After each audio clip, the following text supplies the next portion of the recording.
നമ്മളെല്ലാം ചിന്തിക്കുന്ന ഒരു കാര്യമാണ്, സഹനങ്ങളില്ലാതെ ദൈവത്തിൽ നിന്ന് കൃപ നമുക്ക് ലഭിക്കണം.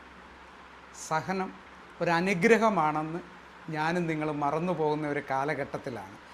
ആ സഹനം ഇഷ്ടമല്ല എന്ന് ചിന്തിക്കുന്ന ഒരു സമൂഹത്തിലാണ് ഞാനും നിങ്ങളും ജീവിക്കുന്നത്. സഹനം കർത്താവിൻ്റെ തിരുമുറിവുകളോട് ചേരുമ്പോൾ, കർത്താവിൻ്റെ കുരിശ് ചുമക്കുമ്പോൾ കർത്താവിൽ നിന്ന് ലഭിക്കുന്ന ഒരു അനുഗ്രഹമാണ് നമുക്ക് മുന്നോട്ട് ജീവിക്കാനുള്ള ഒരു വലിയ കൃപയായി നമുക്ക് വരുന്നത്. Praise the Lord. കർത്താവ് യേശു മിശിഹാ കുരിശും ചുമന്ന് വരുന്ന സമയത്ത് ഒരു വ്യക്തി കർത്താവിൻ്റെ കുരിശ് ചുമക്കാനായി കടന്നു വരുന്നു. ആ മനുഷ്യൻ കുരിശ് ചുമന്നത് കൊണ്ടാണ് ആ മനുഷ്യനെ വേദപുസ്തകത്തിൽ രേഖപ്പെടുത്തിയിരിക്കുന്നത്. ഹല്ലേലൂയ. നമ്മുടെ ജീവിതത്തിലും നമ്മൾ തളർന്നു വരുമ്പോൾ നമ്മുടെ ജീവിതത്തിലെ കുരിശുകളും വേദനകളും ഈശോ എടുക്കും.